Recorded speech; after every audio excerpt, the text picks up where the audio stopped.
Hey guys, my nose is kind of stuffed up, so I apologize if that comes through in the video.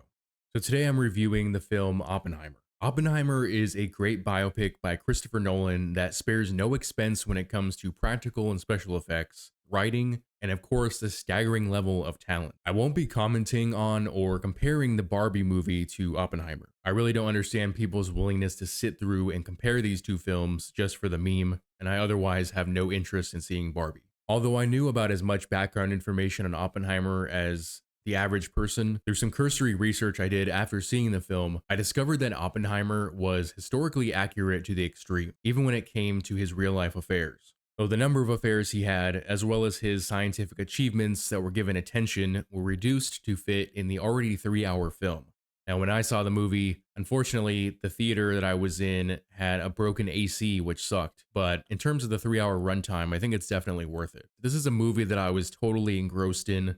There wasn't any time where I was bored or where I was checking my watch. And that's in big part due to the quote unquote villain of the film. Because as well as adding drama, the film creates an antagonist for Oppenheimer in the form of Lewis Strauss, a former director of the US Atomic Energy Commission.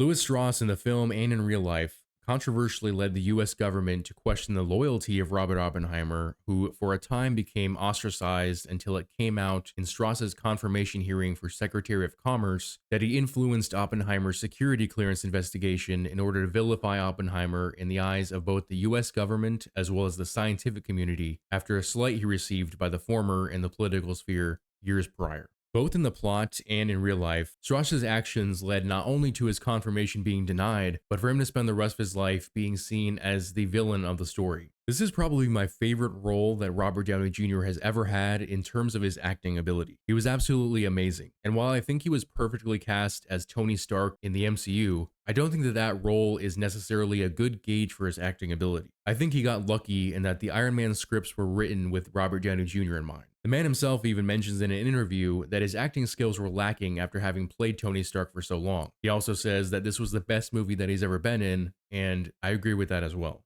As I mentioned before, this cast was absolutely stacked. You had the likes of Gary Oldman, Kenneth Branagh, Emily Blunt, Florence Pugh, Matt Damon, Jason Clarke, Josh Hartnett, Dan DeHaan, and Tom Conti in an amazing portrayal of Albert Einstein.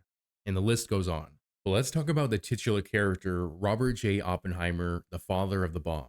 Now, the movie's timeline constantly skips around between the present, where Oppenheimer is reliving the events of his life to the board, giving his security clearance investigation, the past, from his time studying theoretical physics in school leading up to the creation of the bomb, and of course his time at Los Alamos working on the Manhattan Project. And I think for the story that they were telling, that this method of framing the plot works very well. We learn of his brief affiliation with communism, which would come back to bite him in the ass later in his life, his many extramarital affairs, and even the time he tried to poison his college professor with an apple, which did happen in real life. Cillian Murphy, I wouldn't say that he has an enormous range as an actor. In most of his roles, he plays very serious, often tragic characters, but if it isn't broken, don't fix it. Cillian Murphy was born for this role. He perfectly exhibits the charmingly egotistical nature of Oppenheimer to a T, from his unapologetic attitude towards his womanizing behavior to the restlessness he felt in his exploration to push the bounds of what was known in the field of theoretical physics during his time, leading to the haunted but pragmatic acceptance of the fact that he created something that could not possibly exist without changing mankind. As his character says at the end of the film, "I didn't make a bomb, I made a whole new world," and I'm paraphrasing there. Obviously, the point of this film is to look at the flaws of the man as well as his genius. I mean, he created the atomic bomb, but I don't think that it points out the flaws unfairly.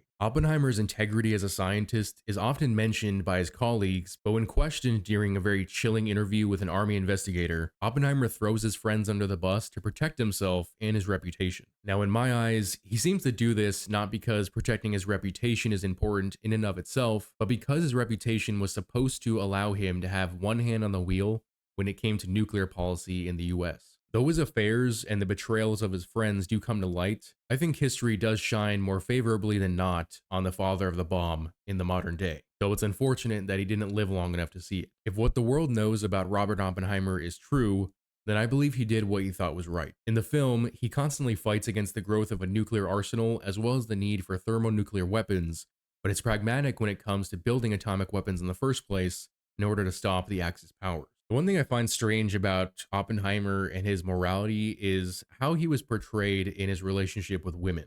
He had many affairs with women, both before and after his marriage, but while those affairs are shown to affect those women, it's not shown how they affect Oppenheimer. And I'm not talking about the suicide of one of his mistresses, I'm just talking about the affairs in general. It was hard for me to tell if Oppenheimer just felt untouchable, that because of his genius, the women in his life should just accept him for his mistakes, or if he outright didn't give it much thought in the first place, which to me seems odd for a man who spends so much time thinking. Tell me in the comments what you thought about that. Did I miss something, or maybe I'm just looking too much into it? In terms of the plot, I saw a comment on social media complaining that there wasn't a single Japanese person featured in the 3-hour film. I don't know why there would be. As Gary Oldman's President Truman said to Oppenheimer, the people who were hit with the bomb don't care who built it, they care who dropped it. Oppenheimer wasn't in Japan, he wasn't anywhere near the Pacific Front, in fact, he wasn't part of the war effort at all beyond building the bomb. As soon as Oppenheimer and his team had built 2 viable bombs, the army took them and lit out. General Groves, Oppenheimer's superior, told him that he might update him with information if he could, but he didn't.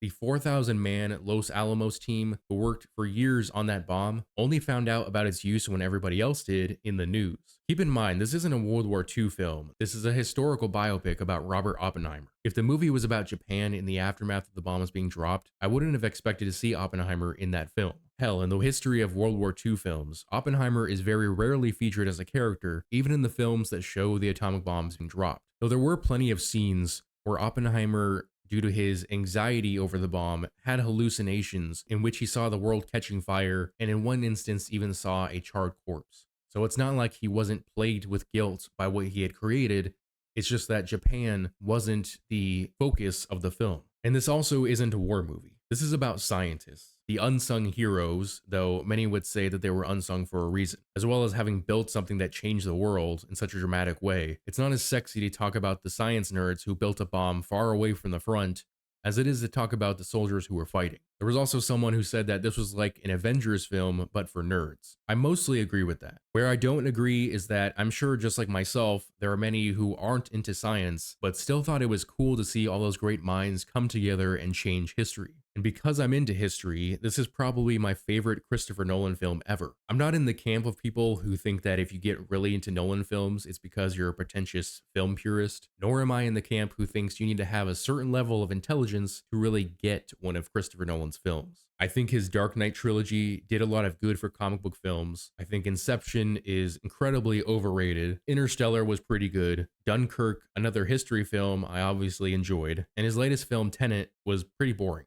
I thought the twist at the end was something you could see from a mile away. So it was basically another time travel movie. And he's made other films that I can't remember off the top of my head, but Oppenheimer was an amazing film. I probably wouldn't go see it in theaters again, but I'm definitely going to buy it when it comes out on Blu-ray. And something else I'd like to point out, I think Hollywood needs to take notes when it comes to accurately portraying a historical figure in a film without inserting modern cultural sensibilities into a character from a time period where it doesn't make sense. This movie mainly took place in the 1940s, and as far as I could tell, it accurately reflected the culture of that era as it should. And I hope to see that more in future historical films. Let me know what you thought about Oppenheimer in the comments below, unless you're going to compare it to Barbie. I really couldn't care less about Barbie, so please keep those comments to yourself. As always, if you enjoyed this video, I would appreciate it if you would hit that like and subscribe button, as well as the notification bell so you never miss out on a new video. Thanks for watching.